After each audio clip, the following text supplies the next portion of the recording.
Ini yang fenomena hari ini mau tidak mau harus kita akui.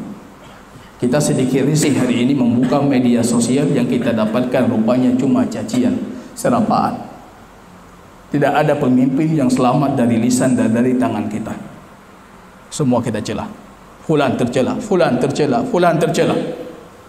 Baginda Rasul sallallahu alaihi wasallam dalam hadis Imam Tirmidzi mengatakan, man ahanal amir, siapa yang mencaci, mencela pemimpin, maka Allah akan mencalanya. Presiden pecundang, pengkhianat bangsa, pengkhianat negara, pengkhianat rakyat kamu Jokowi. Siapa yang merendahkan pemimpin, maka Allah akan merendahkannya. Si lonte keparat busuk laknat ini pernah minum baikon gara-gara cintanya ditolak sama Kiki The Potters. Kan tolol.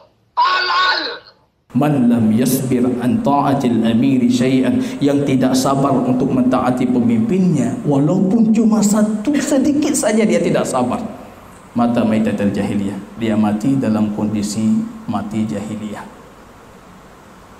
Siapa yang selamat dari lisan kita? Siapa yang selamat dari lisan para khatib? Fulan. Kita celah. Buka sekarang media sosial kita yang penuh cuma dengan celaan. Padahal para sahabat sesuai dengan petunjuk baginda Rasul itu sudah digariskan manhajnya, metode hidupnya seperti ini. Rasulullah mengatakan, sata'tina alaikum, akan datang kepada kalian pemimpin atharah yang selalu mementingkan diri mereka sendiri dan membuat kezaliman kepada kalian.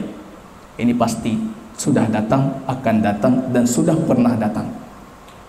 Pemimpin zalim itu bukan baru, itu produk lama. Dari semenjak Rasul wafat langsung muncul pemimpin-pemimpin yang zalim.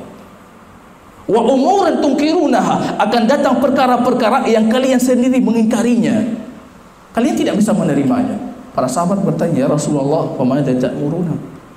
Kalau demikian pemimpin kami, apa yang engkau perintahkan kepada kami? Coba lihat bagaimana kalau kita bertauhid. Baginda Rasul mengatakan, tu'adduna haqqal ladzi 'alaikum, kalian sempurnakan kewajiban atas kalian. Wa tas'alullah haqqal ladzi lakum, dan kalian minta hak kalian kepada Allah. Ini kalau tauhid kita sempurna. Sempurnakan tugas kita terhadap pemimpin kita. Hak kita minta kepada Allah. Pemimpin besok akan tergantikan kalau dia zalim.